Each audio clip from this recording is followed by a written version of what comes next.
विदुर जी महाराज जब तीर्थ यात्रा करके वापस हस्तिनापुर आए, तब तक संपूर्ण महाभारत युद्ध में कौरव वंश का विनाश, महाराज युधिष्ठिर का चक्रवर्ती सम्राट पद पर विराजमान होना, यह सब हो चुका था। आदर्श महाराज युधिष्ठिर जी बहुत जैसे प्राण आ गए हों ऐसे पूरा परिकर मिला।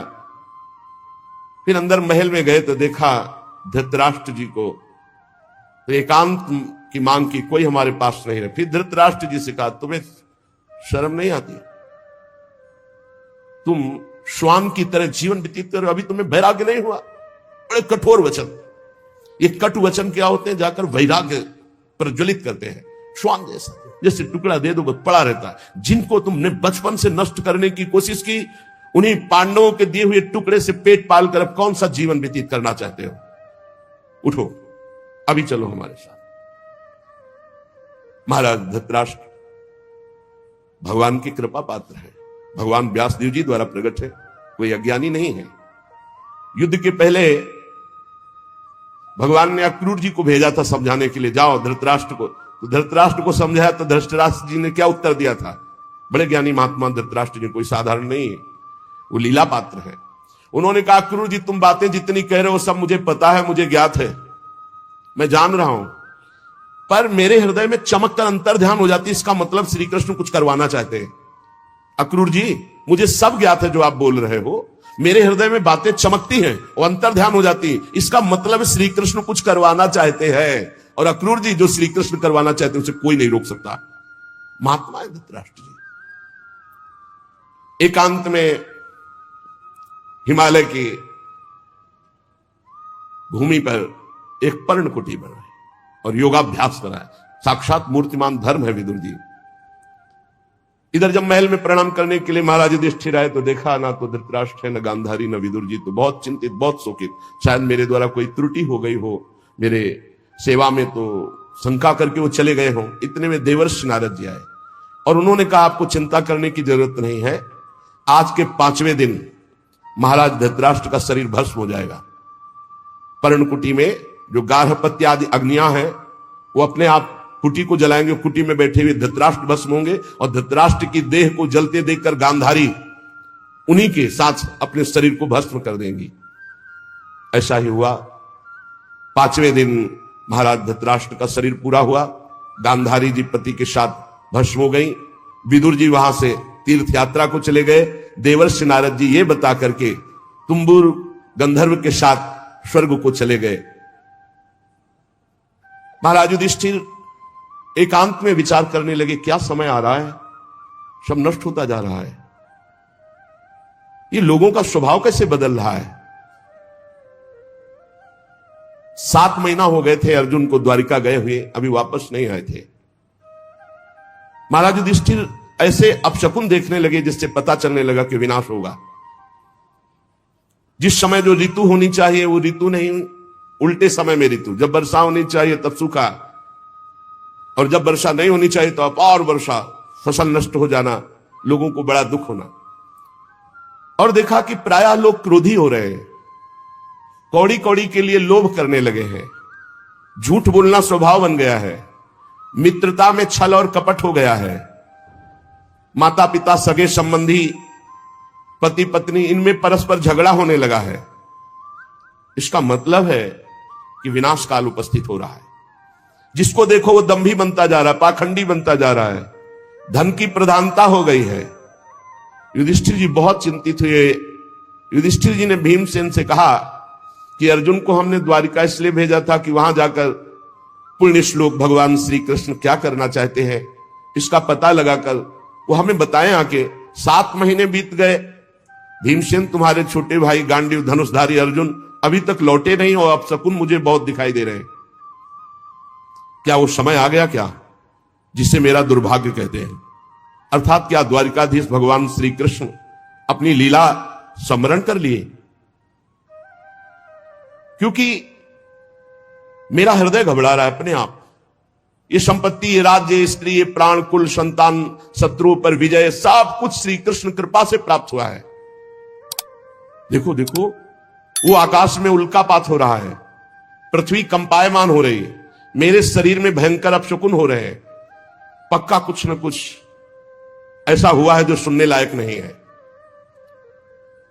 पुरुष की जब बाईं जांग फड़के, आंख भुजा बार बार फड़के, तो समझ लेना चाहिए कोई विनाशकारी खेल होने वाला है। मेरी बाईं जांग, बाईं आंख, बाईं भुजा बार बार फड़क रही, भारी कोई अनिष्ट सूचना मिलने वाली है। देखो ये सियारिन उदय होते हुए सूर्य की ओर मुंह करके रो रही है, और ये कुत्ता मेरी ओर देखकर बार बार चिल्ला रहा है, रो रहा है। इसका मतलब कोई अनिष्ट होने वाला है। ये गौ आदि अच्छे जो पशु हैं मुझे बाएं करके जा रहे हैं, गधे आदि बुरे पशु मुझे दाहिने करके जा रहे हैं। मैं जिधर देखता हूं उधर मुझे पशु रोते दिखाई दे रहे हैं। ये उल्लू और ये कौआ ये कठोर कठोर शब्द बोल रहे हैं, इसका मतलब कुछ विनाश होने वाला है। जब मैं देवताओं की मूर्तियों की तरफ देखता हूं तो मुझे रोती नजर आती हैं। ये बड़े बड़े उत्पात देखकर मेरा हृदय घबरा रहा है। क्या ये पृथ्वी भाग्यहीन हो गई? जिनका सौंदर्य, जिनके चरण कमलों में ध्वजा वज्र अंकुश चिन्ह है, क्या यह पृथ्वी उन चिन्हों से रहित हो गई? राजा युधिष्ठिर इन भयंकर उत्पातों को देखकर मन ही बहुत चिंतित थे। इतने में देखा कि अर्जुन पधार रहे। दौड़ पड़े युधिष्ठिर, समीप गए तो कदम रुक गए। अर्जुन का मुंह उदास, आंखों से आंसू, शरीर शक्तिहीन, कांतिहीन। जे ही महाराज युधिष्ठिर के सामने पहुंचे, अर्जुन गिर पड़े। घबरा करके युधिष्ठिर जी ने उठाया, अर्जुन से पूछा, भाई द्वारिकापुरी में सब कुशल मंगल है ना? छोटे भाई सहित मामा वसुदेव जी कुशल हैं, उनकी पत्नियां सब कुशल हैं, बलराम जी के द्वारा सुरक्षित द्वारिकापुरी, हमें लगता है सब कुशल होगा। अर्जुन कुशल ही बोलना। भक्तवत्सल ब्राह्मण भक्त भगवान श्री कृष्ण स्वजनों के साथ द्वारिका की सुधर्मा सभा में सुखपूर्वक विराजते हैं ना? आदि पुरुष बलराम जी के साथ संसार के परम मंगल, परम कल्याण, परम उन्नति के लिए यदुवंश रूपी क्षीर सागर में हमारे प्रभु जैसे विराजमान, अभी विराजमान है ना? मुझे बहुत भय हो रहा है। अर्जुन जल्दी बताओ, तुम श्रीहीन हो गए हो, तेजहीन हो गए हो, क्या तुम्हारा किसी ने अपमान कर दिया? कहीं तुमने दुर्भावपूर्ण कोई अमंगल कार्य तो नहीं कर दिया? क्योंकि अमंगल कार्य करने वाले का तेज नष्ट हो जाता है। कहीं ऐसा तो नहीं हुआ कोई पात्र आया हो तुम्हारे पास और भीख मांग रहा हो और तुमने उसको दी ना हो तो तुम्हारा पुण्य नष्ट हो गया हो? कहीं ऐसा तो नहीं हुआ देने की प्रतिज्ञा करके तुम मुकर गए हो तो तुम्हारे सुकृत नष्ट हो गए हो? कहीं ऐसा तो नहीं हुआ शरणागत का तुमने त्याग कर दिया हो? प्रश्नों की झड़ी लगा दी। कहीं ऐसा तो नहीं हुआ अगम्या स्त्री का समागम कर लिया हो? कहीं ऐसा तो नहीं हुआ कि जिस समागम करने योग्य का अपमान कर दिया हो? बड़े प्रश्न किए। लेकिन मुझे लगता है कि ऐसा धर्म विरुद्ध आचरण तुमसे कोई हो ही नहीं सकता। बहुत संभल के बोलना, इस समय मैं बहुत घबरा रहा हूं। क्या हो गया? मुझे बहुत मानसिक पीड़ा हो रही।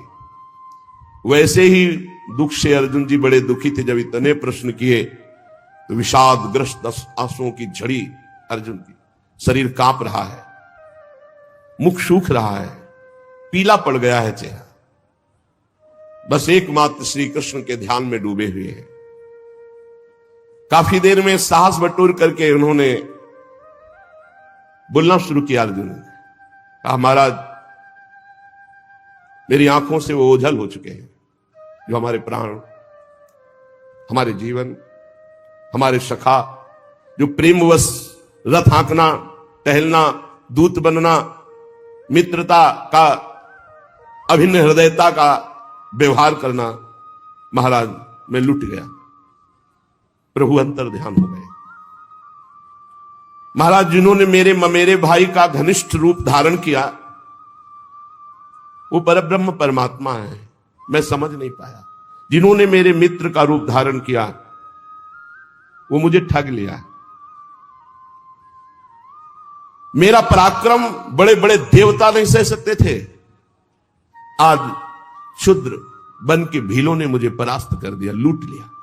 क्योंकि मेरा बल तो अंतर ध्यान हो गया ना।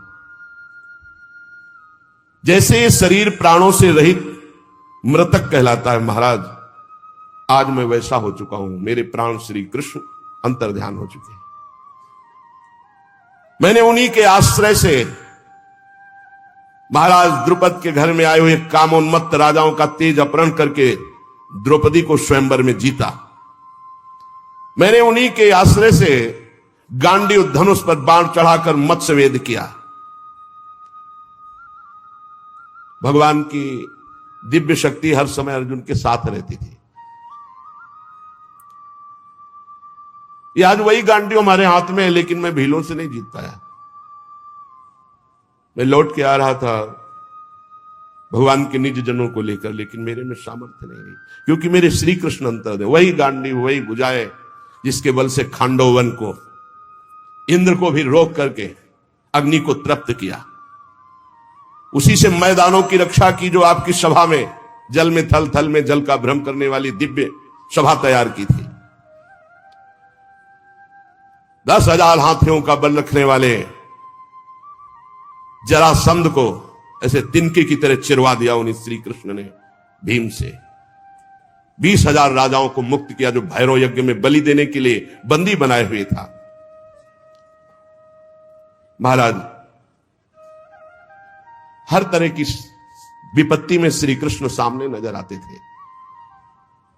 चाहे वो द्रौपदी को वस्त्रहीन करने के लिए कौरवों की सभा हो, या वनवास के समय दुर्योधन के षड्यंत्र से भेजे हुए 10,000 शिष्यों के साथ दुर्वासा ऋषि, हर समस्या का समाधान श्री कृष्ण थे। ये कई बार सुना चुके हैं दुर्वासा ऋषि का प्रसंग। बड़ा कठिन है किसी महापुरुष को प्रसन्न कर लेना, लेकिन जिनका भगवान से अनुराग नहीं वो लाभ नहीं ले पाते। 4 महीने दुर्वासा जी की बड़ी सेवा की दुर्योधन ने। दुर्वासा जी ने कहा वरदान मांगो, चातुर्मास भर तुमने सेवा की, क्या चाहते हो? दुर्योधन ने विचार किया कि पांडवों का जड़ से नाश हो जाए, बढ़िया अवसर है। तो उनका ब्राह्मण हमारे ज्येष्ठ भ्राता महाराज युधिष्ठिर वनवास में है, आप 10,000 शिष्यों के साथ जाएं और उनका आतिथ्य स्वीकार करें, तब जब द्रौपदी जी बटलोई में प्रसाद पाले। द्रौपदी पालिए, फिर वहां कुछ नहीं। सिद्ध सूर्यदेव के द्वारा दी हुई बटलोई थी। तथास्तु कहकर दुर्वासा जी ठीक उसी समय पहुंचे जब द्रौपदी जी प्रसाद पाके बटलोई मार्जन करके रख दिया। शिष्य मंडली 10,000, आगे दुर्वासा जी। जी महाराज धर्मराज जी के समीप पहुंचे, साष्टांग दंडवत किया। महाराज आगे, आज तो हमारे अहोभाग्य, आप कृपा करके दर्शन दिए। अब पूछना होता महाराज प्रसाद पाल? हाँ हाँ, अभी यमुना स्नान करके आते हैं, अभी आते हैं प्रसाद पाने। 10,000 शिष्य सहित यमुना जी स्नान करने गए। महाराज युधिष्ठिर द्रौपदी के पास गए और द्रौपदी जी से पूछा प्रसाद पा लिया? हाँ, बटलोई मान के रख दी। मूर्छित से हो गए। द्रौपदी जी कौरव सभा से शरणागति पूर्ण पुष्ट हो चुकी थी। उठाया, आप ऐसी दशा को क्यों प्राप्त हो गए? तो उनका बटलोई में तुमने पा लिया, धो के रख दिया। 10,000 शिष्यों के साथ महाक्रोधी दुर्वासा ऋषि आते ही श्राप दे देंगे। अब क्या 10,000 के लिए कंदमूल फल भी एकत्रित नहीं कर सकते। द्रौपदी ने कहा, एक बटलोई का तुम्हें इतना भरोसा है? अरे जो पूरे विश्व को पवाता है वो मेरा श्री कृष्ण है, आप कोई संशय नहीं। आंख मूंदी और ध्यान करके आर्त भाव से पुकारा श्री कृष्ण। उनको कहीं आना जाना है? देखा पीतांबर फहराते हुए मुस्कुराते हुए चले आ रहे हैं। आकर के पहले कहा, द्रौपदी बहुत भूख लगी, कुछ पवा। समस्या पे समस्या। अरे महाराज इसी समस्या से तो आपको याद किया है। नहीं कृष्ण ने बाद में, बड़ी भूख लगी, कुछ खाने को दो। द्रौपदी ने फिर गदगद कंठ से कहा, प्रभु ऐसे तो मेरे बड़े भाग्य है कि आप ऐसे कह रहे हैं, पर प्रभु इस समय कुछ नहीं है। बटलोई मांझ के रख दिया। अच्छा तो जरा बटलोई लाना। ये कर तुम अकर तुम अन्यथा कर तुम, सर्व समर्थ भगवान का प्रताप देखो। कोई साधारण स्त्री भी जूठा पात्र थोड़ी धो के रखे कि रख दिया उसमें सीख जरा भी शीत लगा हुआ है। फिर ये तो पतिव्रता है, देवी है, ये कोई स्त्री से प्रकट है क्या? द्रौपदी यज्ञ से प्रकट है। दूसरी बात, जब भगवान सूर्य ने कह दिया कि द्रौपदी के पाले के बाद कुछ नहीं बचेगा तो कुछ नहीं बचेगा, लेकिन श्री कृष्ण है, एक साक का शीत निकाला। कहां से निकाला? बटलोई से, सिद्ध बटलोई, धुली बटलोई, ये है श्री कृष्ण। और कहा इतने में तो पूरा विश्व तृप्त हो जाएगा। जवान में रखा तो वहां मुनिमंडली जो यमुना स्नान कर रही थी, ऐसा भरा बड़ा आचमन करने की जरूरत नहीं। बोले जाओ, भीम से कहा भगवान ने, कह दो पकवान तैयार है, आओ महाराज। बोले महाराज, बोले जाओ तो तुम कहो जा करके। जो ही भीमसेन गए तो वहां सब दुर्वासा जी से कहा महाराज रसोइये ने ऐसे सुंदर व्यंजन बनाए, आप पधारे। उनका देखो आचमन करने की जगह नहीं। वैसे तो अगर 2 मिनट लेट हो जाते तो हम सब भाग जाते यहां से, क्योंकि किसी के सामर्थ्य नहीं है। शिष्यों ने कहा गुरुजी आदेश मत कर देना, आचमन करने की जगह नहीं। उनका वरदान मांगो तो बोले जिस भाव से दुर्योधन ने भेजा था वो उसी भाव को प्राप्त हो जाए। विनाश के लिए भेजा था, उनका तथास्तु। अर्जुन जी कह रहे हैं जिनके बल से बड़े भारी दुस्तर संकट दुर्वासा से हम बच पाए, जिनके प्रताप से हमने भगवान शंकर को अपनी बाहुओं से युद्ध रूपी पूजा करके तृप्त कर दिया। भगवान शंकर से कोई एक सेकंड भी युद्ध कर सकता है? अरे प्रलयंकारी रुद्र हैं, इनके सामने कोई नहीं टिक सकता। बाहु युद्ध या जितने अक्षय तूणीर में बाण थे सब ऐसे लीन हो गए। जब बाण मारते ना तो शरीर में अंतर ध्यान हुआ। अर्जुन जी को लगा ऐसा किरात कौन सा वीर है कि जो हमारे बाणों को ही ली जा रहा है। जब एक भी बाण नहीं बचे तो गांडीव से प्रहार किया तो गांडीव भी अंतर ध्यान हो गया। अब उठा के वज्र जैसे घूंसों से प्रहार करना शुरू किया। जे भी भगवान शंकर ने प्रहार किया तो उनका रुक जाओ, 2 मिनट का समय दो, हम अपने आराध्य देव की पूजा कर ले, क्योंकि लगा कि इनके घूंसे से प्राण निकल जाएंगे। और मन में आया कि इतनी पीड़ा तो हमें कहीं किसी युद्ध में नहीं हुई, ऐसा कौन है जो मुझे कष्ट दे सकता है? तो उन्होंने कहा हाँ हाँ जो तुम्हें करना है कर लो। तत्काल रज से एक लिंग बनाया, कुछ पत्र पुष्प जंगल के गए, और महादेव जी का तो देखा कि जो पुष्प और माला डली वो किरात के माथे पे।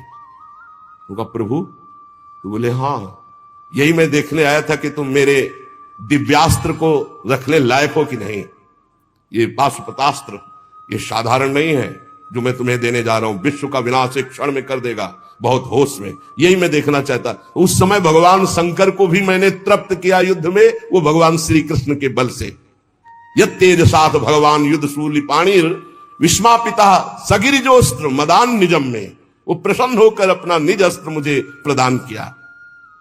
महाराज, जिन श्री कृष्ण के प्रताप से देवराज इंद्र की सभा में देवराज के सिंहासन पर आधे पर बैठने का मुझे अधिकार मिला, जिन श्री कृष्ण के प्रताप से देवताओं ने मेरी पूजा की, ऐसा मैंने युद्ध किया, निवात कवच नामक दैत्यों का विनाश किया, आज मैं उनसे रहित हो गया हूं। अर्जुन जी कह रहे हैं महाराज मैं अपार शोक से युक्त हो रहा हूं।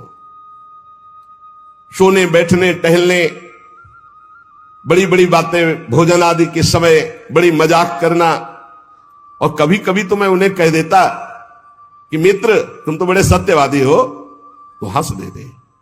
वो महापुरुष मैं समझ नहीं पाया।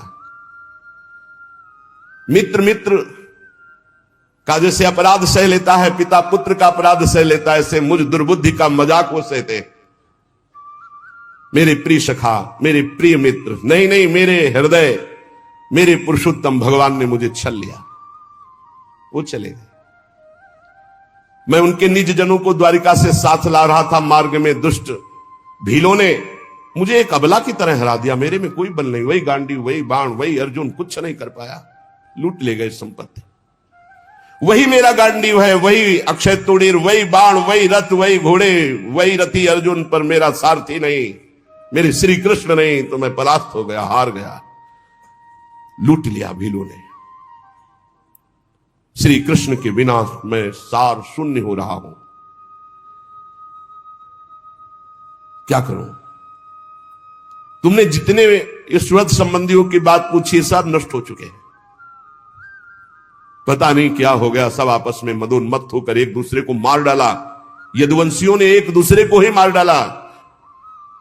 महाराज केवल 4 या 5 लोग बचे हैं, पूरे यदुवंश का विनाश हो चुका है। वास्तव में यह केवल श्री कृष्ण की संहार लीला थी। बड़ा विचित्र खेल, एक दूसरे को मार डाला, एक दूसरे को पहचाना ही नहीं। सूत जी कहते हैं अर्जुन ये कहते कहते बेशुद्ध हो गए। भगवान श्री कृष्ण के चरण कमलों के चिंतन में अर्जुन की चित्तवृत्ति अत्यंत निर्मल प्रशांत हो गई। इतना भक्ति का वेग बढ़ा कि मौन धारण करके आंख मूंद करके चुपचाप बैठ गए। बैठते ही भगवान की द्वारा जो उपदिष्ट गीता था, संपूर्ण गीता ज्ञान प्रकाशित हो गया। व्यवधान रहित परब्रह्म स्वरूप में अर्जुन स्थित हो गए। ये भगवान की कृपा होती है। ऐसा विशुद्ध ब्रह्मबोध, गुणातीत अवस्था, द्वैत संशय निवृत्ति, सूक्ष्म शरीर का भंग, जन्म मृत्यु चक्र से रहित जीवन मुक्त स्थिति को अर्जुन उसी क्षण प्राप्त हो गए। इसीलिए कहते हैं मेरे बनाए ना बनेगी कोटि कल्प लो, आपके बनाए बनेगी पल पाव में। पल के चौथाई हिस्से में ये ही भगवान के वियोग में अर्जुन जी व्यथित होकर खड़े रहने की भी सामर्थ्य नहीं रही, बैठ गए। उसी समय दिव्य ब्रह्म ज्ञान जो भगवान ने दिया था जागृत हुआ। स्थूल सूक्ष्म कारण तीनों शरीरों का राग भस्म हुआ। अपने स्वरूप में स्थित जीवन मुक्त महापुरुष भगवान के स्वधाम गमन, यदुवंश का संहार सुनते ही महाराज युधिष्ठिर शांत हो गए। देखो ये अंतिम लीला सबकी होनी है। निश्चय किया महाप्रस्थान। महाप्रस्थान कहते हैं मृत्यु को। अब महाप्रस्थान करना है। जन्म मृत्यु रूप संसार से अब मुख मोड़ लिया महाराज युधिष्ठिर जी ने। जब भगवान ने शरीर त्याग दिया तो अब हमारा इस मृत्यु लोक में क्या काम।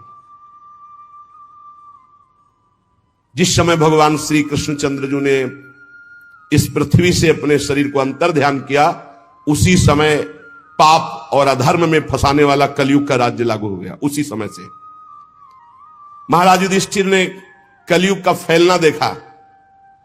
देश में, नगर में, घरों में, प्राणियों के हृदयों में असत्य, छल, हिंसा, अधर्म, व्यभिचार, ये सब की बढ़ोतरी हो रही। अपने भाइयों से कहा महाप्रस्थान का निश्चय करो, अब रहना नहीं इस पृथ्वी में। बड़ा मंगल रूप होगा कलयुग का।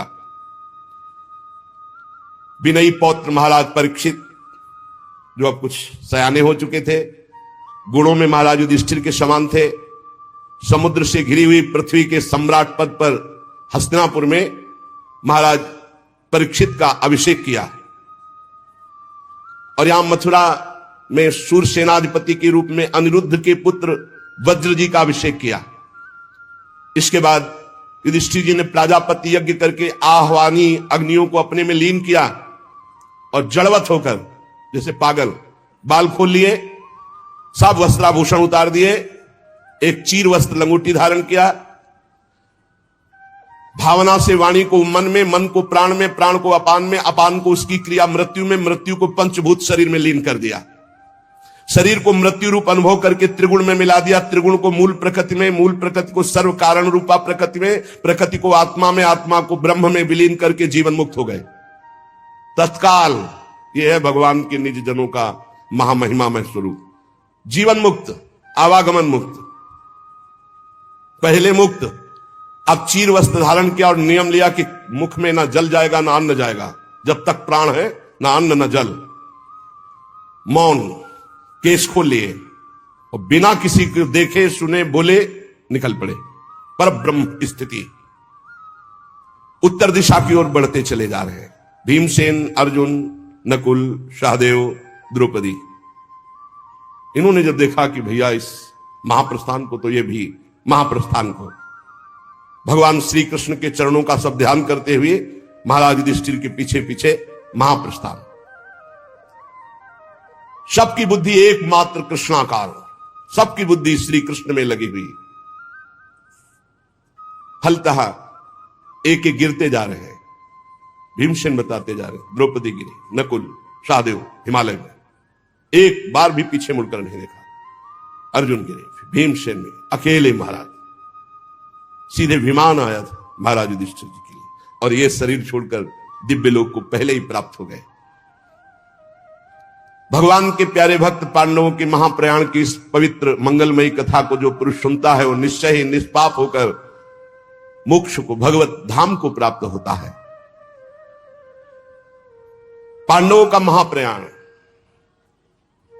जब महाराज परीक्षित ने देखा कि निरपेक्ष होकर हमारे पूज्य जन प्राण त्यागने के लिए हिमालय को चले गए, ब्रह्म ऋषियों के चरणों की आराधना करके पूरी पृथ्वी का शासन महाराज परीक्षित करने लगे।